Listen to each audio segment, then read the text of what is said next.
আসসালামু আলাইকুম। আমি আজকে আপনাদের একটা মোটা সরের দইয়ের রেসিপি দেখাবো, যেটা আমরা বাসায় কিভাবে বানাতে পারি। দেখুন আমার সরটা কতটা মোটা, আমি চামচ দিয়ে বাড়ি দিচ্ছি, এতে করে সরটা ভেঙেও যাচ্ছে না, লেগেও আসছে না। চলুন তাহলে শুরু করা যাক আজকে সেই দইয়ের রেসিপিটা। এইখানে আমি নিয়েছি 1.5 লিটার মতো দুধ। আপনারা ভালো দুধটা নেওয়ার চেষ্টা করবেন, এতে করে দুধের ক্রিমটা বেশি থাকবে, ঘনত্বটাও বেশি হবে। এই দুধটা আমি চুলোতে দিয়ে রাখবো খুব অল্প আঁচে। আপনারাও এইভাবে অল্প আঁচে দিয়ে রাখবেন আর মাঝে মাঝে একটু একটু নেড়ে দেবেন, তাহলেই হবে। আমি দুধটা চুলোতে বসিয়ে দিয়েছি। এখন আমার চুলোটা খুবই কম আঁচে আছে। দেখুন আমার দুধটা কিন্তু ঘন হয়ে গেছে। এই দুধের থেকে কিন্তু আমি সরগুলো উঠিয়ে নিয়েছি, বাকি সরটুকু আমি উঠিয়ে নেব। আপনারাও যতটা পারবেন সরটা কিন্তু উঠিয়ে নেবেন দুধের থেকে। দুধের কালারটা কিন্তু লাল, দেখতেই পাচ্ছেন কতটা সুন্দর। এটা আরও সুন্দর কালার হয়ে যাবে যখন দইটা হয়ে যাবে। এখন আমি 1 কাপ মতো চিনি দিব। প্রথমে আমি হাফ কাপ চিনি দিব, তারপরে আমি আরও হাফ কাপ চিনি দিব।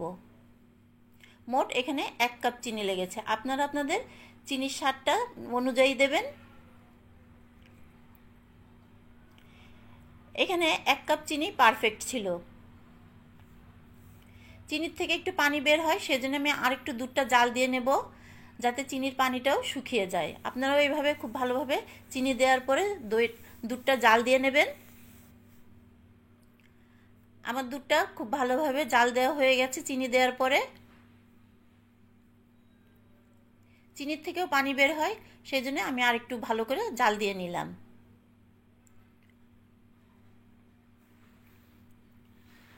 দুধের রঙটা দেখুন কতটা সুন্দর, একদম ন্যাচারাল কালার। এখানে কিন্তু কোনো রকম ক্যারামেল ব্যবহার করব না। এই স্বাদটা আপনারা খুব সহজেই বাসায় এরকম মোটা সরালা দইটা বানাতে পারবেন। আমি আঙুল দিয়ে দেখাচ্ছি কতটা গরম, একেবারে হালকা গরম। এরকম একটা ডাল ঘুটনি আপনারা কিন্তু ভালো করে গরম পানি দিয়ে ধুয়ে নেবেন। এই ডাল ঘুটনিটা দিয়ে আমি দুধটা খুব ভালো করে ঘুটতে থাকবো। এই যত ডাল ঘুটনি দিয়ে ঘুটবো, দইয়ের থেকে কিন্তু তত ফেনা বের হবে, আর দইটা কিন্তু ততটা ভালো হবে। এই ফেনাটার থেকেই কিন্তু সরটা তৈরি হবে। দেখুন কতটা ফেনা উঠছে। দইটা কিন্তু এই ডাল ঘুটনি দিয়ে ঘোটার ফলে কিন্তু দইটাও কিন্তু শক্ত হয়।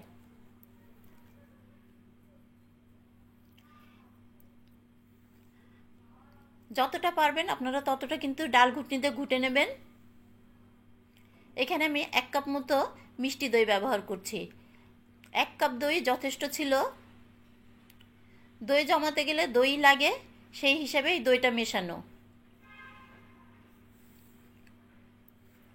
দই দেওয়ার পরে আমি আরও ভালো করে ডাল ঘুটনি দিয়ে ঘুটে নিচ্ছি, খুব ভালোভাবে দুধের সাথে যাতে দইটা মিশে যায়।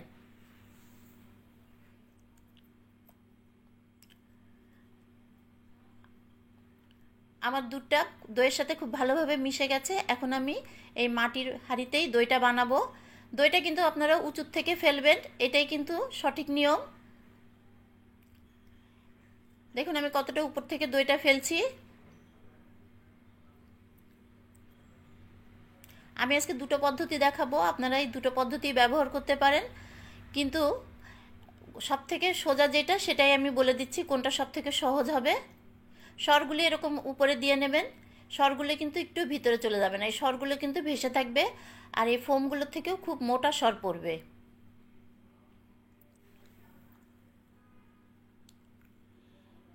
আমরা দোকান থেকে কিন্তু প্রচুর দাম দিয়ে এই সরালা দইটা কিনে থাকি, বাসায় এটা আমরা খুব সহজেই বানাতে পারি। এরকমভাবে ঢেকে এর উপরে কিন্তু চাদর দিতে হবে। এই দইটা বানাতে গেলে কিন্তু প্রচুর গরম জায়গায় রাখতে হয়, এরকম চাদর দিয়ে। অনেক গরম জায়গায় না রাখলে কিন্তু এই দইটা জমবে না।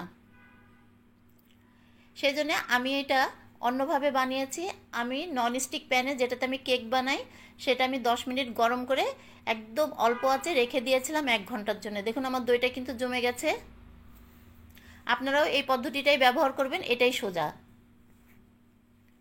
আমার দইয়ের কালারটা দেখুন কতটা সুন্দর।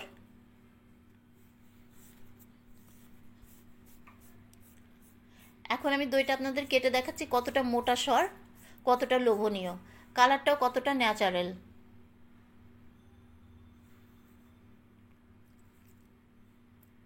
দেখুন সরের কিন্তু একটা উপরে লেয়ার পড়ে আছে। খেতে অসম্ভব মজা এই দইটা। যদি রেসিপিটা ভালো লাগে অবশ্যই একটা লাইক, কমেন্ট, সাবস্ক্রাইব করে দেবেন। দেখা হবে পরবর্তী একটা রেসিপি নিয়ে।